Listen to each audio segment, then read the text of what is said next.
I am so excited to have on the podcast today Mary Jo Fairhead, founder of Onward Learning, a child-centered pre-K to 8 school in rural Martin, South Dakota. I had the chance to meet Mary Jo at the VelaCon conference, sponsored by the Vela Founder Network in June in Washington, D.C., and hear a little bit about her impressive program and all of the growth that she's experiencing in her school in South Dakota.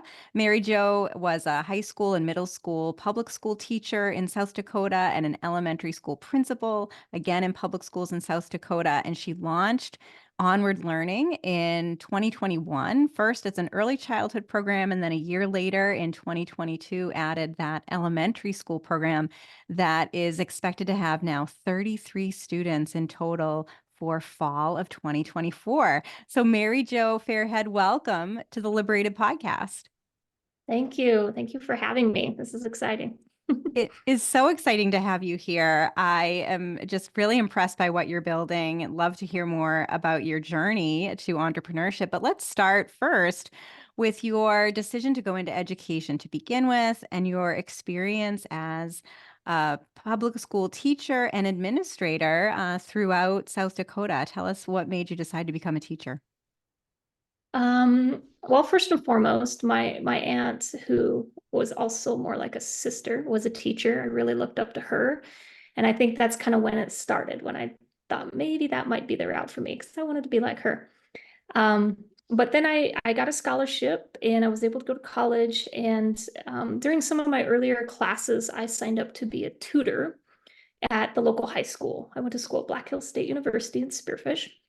And so I was tutoring high school math after school, volunteering, and I really liked it. I really liked helping those kids that maybe had fallen through the cracks or were just really kind of struggling. And so that's kind of when I made the decision. I was for sure going to go into teaching, and I had decided high school was the route I wanted to go. So I got my secondary ed degree, Black Hills State University in social sciences. And I got my very first job at a really large high school in Rapid City and had a great experience, honestly. Had a really great experience there for a couple of years. And then some things started shifting in the district.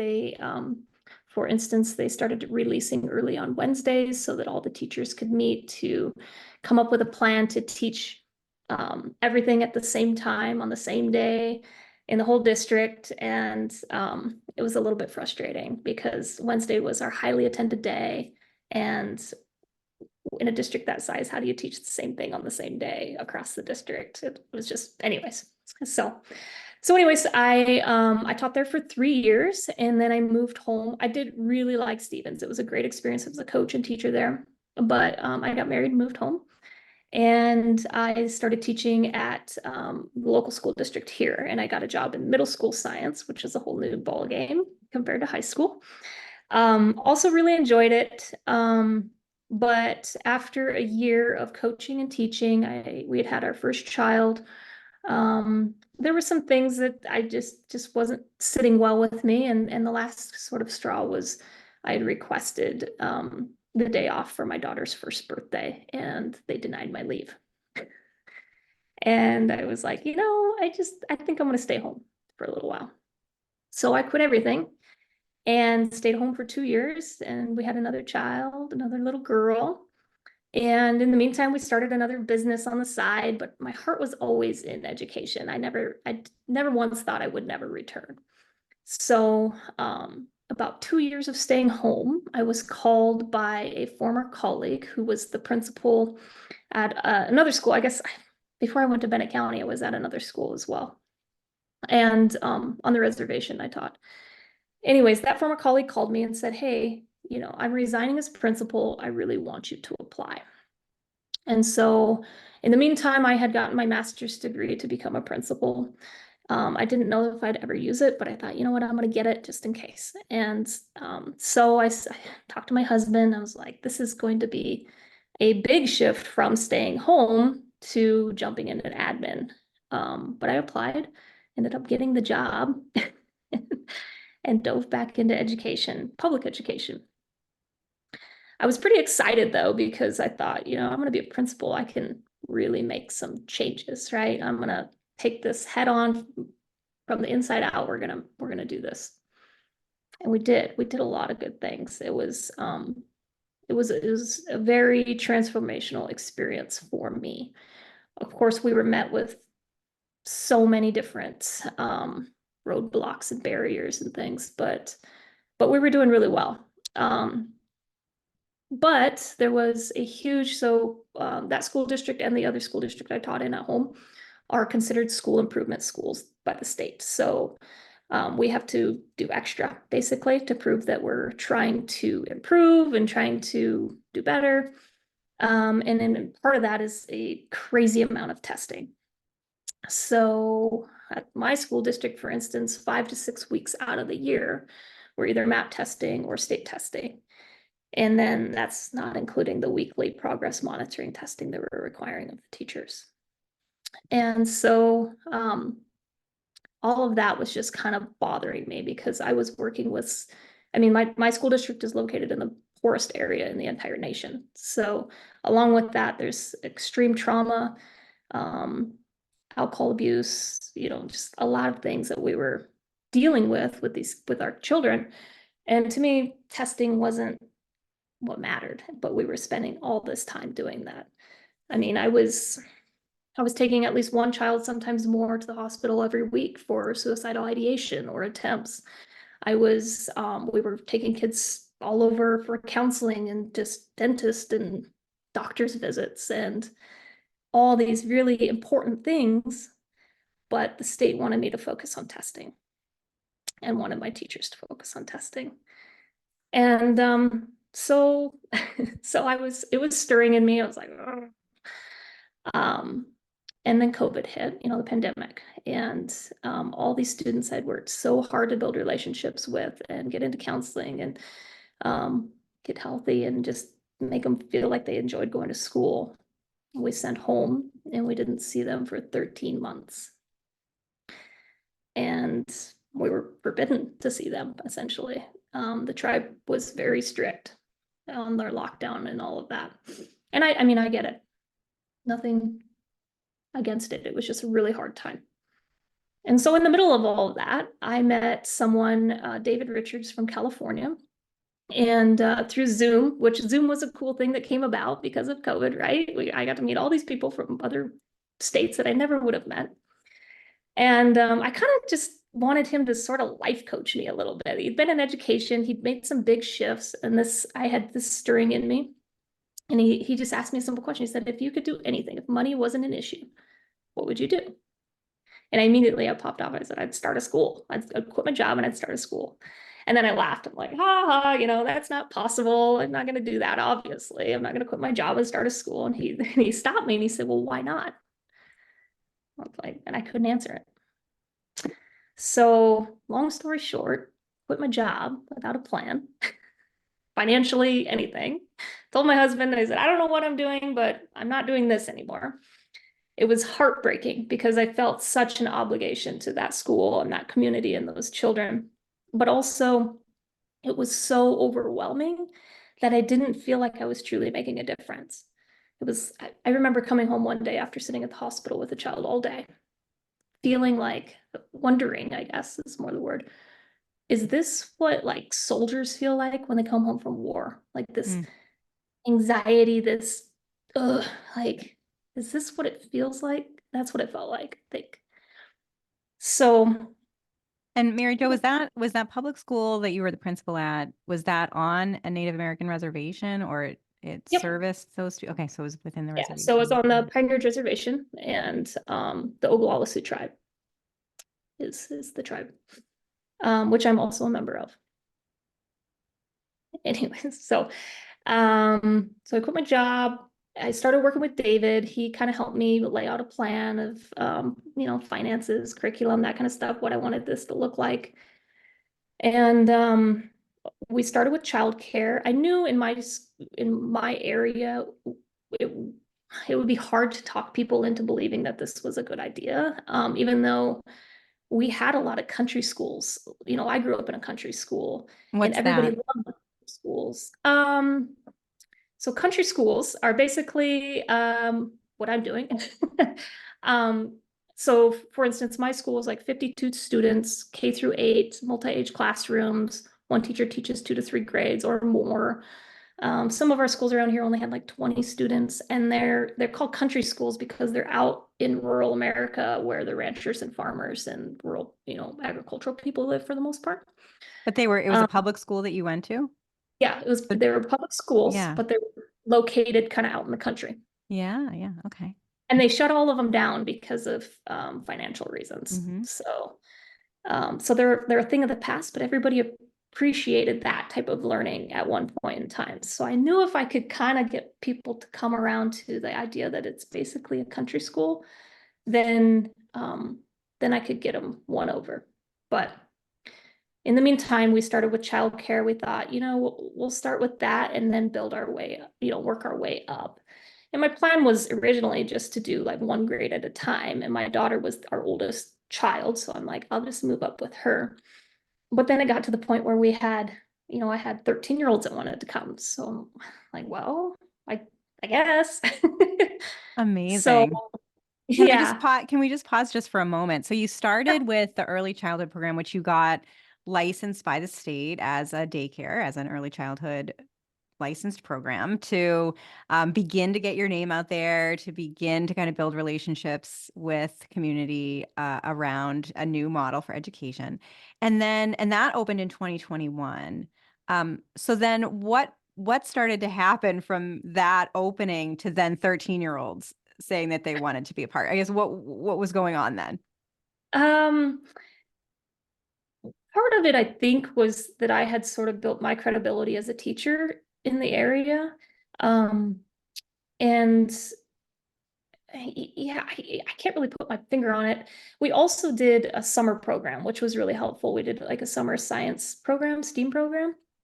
And we had like 30 some kids came and got to sort of get a feel for what we were doing. It was by no means perfect. Like we had to learn as we went, but it was good in getting our name out there and hey, we are real, like we're here to stay. And so that got some of our school age kids interested. And then once I got, we had a few older kids that wanted to come, then it was just kind of a cascade. And they're like, oh, this is an option. We want that option. So Wow.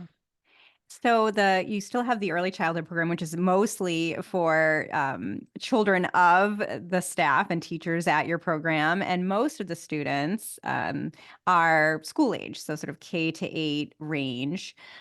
Mixed age, sort of multi-age, learner-centered model. And that program is the parents or the families are considered homeschoolers, and you're running a nonprofit school essentially. But I know you mentioned to me before we started recording that these families weren't homeschooling prior to this, that this is new to them, and homeschooling is sort of the private education option as sort of a non-accredited private school in South Dakota. So tell us what was attracting families to this new school that you were creating. I think the biggest thing was just the smaller environment and it being so individualized. All of our children they basically do have homeschool curriculum that they work through at their own pace and their own interests. And we sit with parents and kind of talk through, what their learning journey is going to look like. We incorporate a lot of music and art. We're outside hours upon hours. They go sledding in the winter and we go swimming in the creek in the summer. And um, so I think all of those things sort of combined. And, we did have some students that came that um, maybe they're on the spectrum or were labeled ADHD or some of those things, and they just needed a quieter environment or they needed more outside time. They needed the ability to be able to get up and go move whenever they wanted. Um, and things like that. We also have home cooked meals every day. So I guess I just created what I wanted for my kids, and other people want that for their kids too, apparently. It's just so great. So you said that there's a lot of kind of customized curriculum. Is this something that families are choosing as homeschoolers, or are you making recommendations? I guess, what does the curriculum look like? at Onward Learning? I pretty much choose it all. Of course sit down with the parents and say, this is what I'm thinking, but they really do look for me to make that decision and with my expertise. Um, and I've switched it. If I'm working with a child and this particular math curriculum just isn't clicking, then I will find something that does. Or, this next school year I have a child with dyslexia coming, so his learning is going to look completely different probably than most of our other students, and that's awesome that we can do that. But it's a lot of work. um, but it's worth it. Yeah, so it's this idea that we don't need one curriculum for all the students or a particular grade of students. That's one of the great benefits of these sort of micro school models and personalized learning is you can tailor curriculum to the needs of each individual student. One question I've been getting a lot lately from listeners and viewers is wanting more information on the types of curriculum that you're using. What are some of your favorite curriculum providers? I haven't gotten to dig too deep into a lot of curriculum. We started with the good and the beautiful because it was very open and go, and it was easy for me to manage. Since then, I have switched some of my kids to like Beast Academy for math. I'm looking at the art of problem solving for one of my higher students because she's very gifted in math. Um, and then science, there's so much out there. And there's so much that's free, like good stuff that's free. And that was the other thing about the good and the beautiful when we started. All of their stuff you could print for free, and we didn't have a lot of money. So I liked that option. We don't do hardly any technology, so Mm. that presents a little bit of a challenge. Um, because a lot of our kids are coming from public schools where they're learning on the iPad 90% of the day, and I just don't agree with that. I think there's a delicate balance when it comes to technology to promote healthy development and learning. So yeah, I guess those are some of the ones that I've used. I found looks like a really good science curriculum the other day, but it's self-paced and it's grades 7 to 10. So as we're building our program, I'm going to move up into high school with our middle school kids is the plan. So as I'm looking ahead, I'm trying to constantly find different resources. And honestly, like Facebook groups, homeschool Facebook groups, Mhm. micro school groups, have been the most help because I can type in like my child with dyslexia, what have you found that works? And I can do the research and try it. I love that. So Mhm. you finished off the previous school year with 27 students, starting with 33 in the fall of 2024. It sounds like you're expanding to include a high school. I know accessibility is a key priority for you, making sure that this is a sort of affordable or low cost option for families. How are you navigating making your program accessible while also, running a financially sustainable small business? It's tough. And I knew that was going to be my challenge from the get-go, being where we are. Even some of my, wealthier families, it's not, I use that word loosely, have, 4 to 6 children. So affording a large tuition for all of their kids is it's out of reach. So what I've done, so with the childcare end of things, that opened us up to a few different grants that kind of got us off the ground. So I was able to kind of build a little bit of a cushion there. And then we do charge a tuition. It's $3,000. It's like really low compared to pretty much everybody I talk to at Bela, but and then we do a lot of fundraising, and the community has really come together and gotten behind us in the last year or so. So that's helped a lot. And then just applying for grants anywhere we can and trying to keep our programs funded that way. I'm hoping at some point there will be some sort of ESA or something in our state for some of my families, especially the lower income ones. But at this point, we have no assistance. So it's just constantly working at it. Yeah, and so it's $3,000 a year for the school age program, which is significantly lower than many private education options. And that's for a full week of programming for families, drop off. school, Yeah, basically. we're a Monday through Thursday for our actual Yeah. school program, which a lot of our schools, even our public schools, are a Yeah. 4-day week over here. So this Monday through Friday or Monday through Thursday, and then we do we do quite a few Friday like art camps and things like that. And anything like that is free for our students. And then Mm. anybody that comes in outside will pay a rate for that. And then we also have a summer program. So we do a summer camp program through the month of June. And sometimes in July too. We're going to do a few things in July. And that's also free for our students, but we charge Mm. for other students that come in for that. Wow. So your students really can go year round, including Mhm. summer camps and Friday programming for $3,000. That's just unbelievable. Are you able to accommodate students from the local Native American reservations? Are any of those students coming to your program? Yeah, about 90% of our students are enrolled in the tribe. Oh, okay. So Martin sits in what's called Bennett County, and Bennett County is surrounded by the reservation. It was once reservation. So a substantial amount of our population, percentage of our population is Native American. So So I guess I'm just wondering, Mary Jo, I mean, what do you feel like is the future of education? You were in public schools in South Dakota and different environments and tried to make changes from within. And like you said, you had some successes, but you kept running up against roadblocks, especially around standardization, testing, kind of the rigidity of the model. Do you think that what you're doing can be incorporated, integrated into some of the public schools near you? Or I guess where do you see all of this going? I think there are aspects of it. I think the multi-age learning, which our local school district is going to try out this year, Hmm. I think that can be incorporated.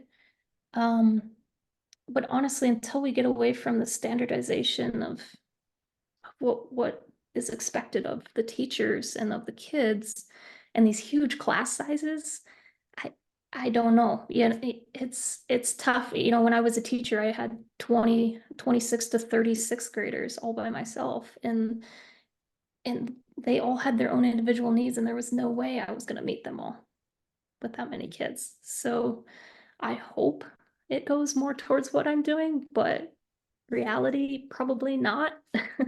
Hmm.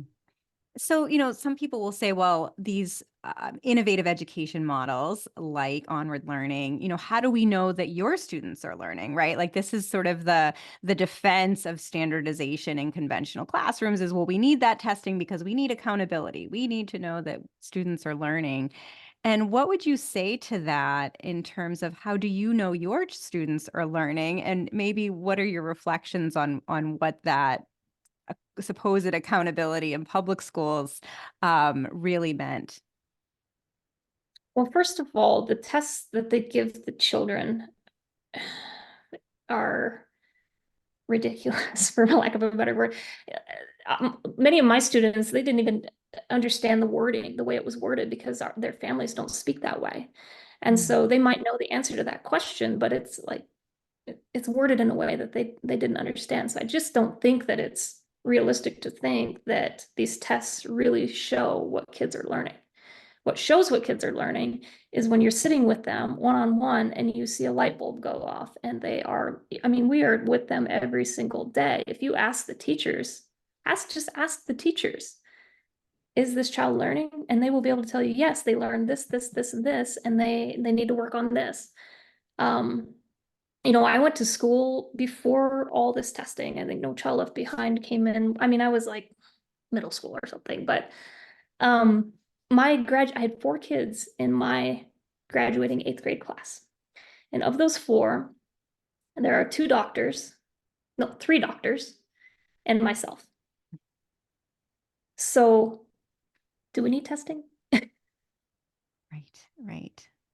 Yeah, and what about some of the non-academic gains that you've witnessed, right? You clearly see that your students are learning because you have a much more of that individualized, tailored curriculum approach. What about some of the non-academic measures? It's huge. That's the most fun part of this. We had one child who came and supposedly had ADHD. The kid is brilliant. I mean, so smart. But when he first started, he couldn't let himself settle down enough to really sit and learn.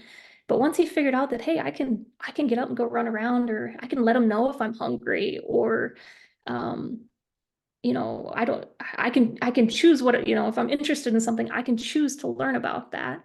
He just took off, and it was so fun to watch. I had another child who came to us a grade level behind in math, which I say that loosely too, because I don't really believe in behind or ahead, but she completed two entire levels of math in one school year. And not only that, she made friends for the first time ever. Like, she was our leader. She was my first 13-year-old that came, and then other 13-year-olds came. I have had parents that say, my kids are kids again. When they get home, they're not so wiped out that they're mad and angry and upset. They actually come home and they play and they tell me about their day and we eat dinner together. Um, so I think it's just all of those things. It's fun. It's a lot of fun. I just feel like we need more and more programs like Onward Learning all across the country to provide more of these joyful learning spaces for young people and rewarding places for teachers like you to spend your days. What advice do you have for other aspiring founders, maybe entrepreneurial teachers and parents who are considering opening up their own school or space? What would you suggest they do to get started? Well, I think just have the confidence to do it. It seems like this big overwhelming thing, but it's really not. It's at the end of the day, it's not. And if you've already been a teacher, um, you've been through the hardest part of your teaching career if this is the direction you're going. I love my job. I love what I'm doing. I wouldn't trade it for the world. It's the best way to teach in my experience. And to get started, just reach out to somebody like me or some other school founder. Before I went to Vela, I was like, I kind of felt alone a little bit. And then I get there and I'm like, I'm not crazy. Like, this is being done everywhere and being done well. So know that you're not alone and reach out for help, because we're all in this together. I just love that. So, what are some of your reflections as an entrepreneur from launching just about 3 years ago to now going into a new school year with a lot of students? What has that been like for you as an education entrepreneur? It's just always a learning experience, and you have to be okay with change and being wrong, and because at the end of the day, you're doing the best you can with what you have, and you're moving forward, and um, the day-to-day decisions can get to you, but when you take a step back and you look at the big picture and the big impact, um, it can bring you back, I guess. I love that. So, Mary Jo, what is the best way for my listeners and viewers to learn more about Onward Learning, to connect with you, follow your journey as you expand into a high school program in the coming years? What is the best way for them to connect? So we have a website. It's onwardlearning.org. And then my email address is just maryjo, MARYJO, at onwardlearning.org. And I'd love to hear from anybody. Well, Mary Jo, it was such a delight to meet you at VelaCon and to have you on the podcast today to talk about your incredible work. And I look forward to following your journey in the coming years. So, Mary Jo Fairhead, thank you so much for being on the Liberated podcast. Thanks for having me.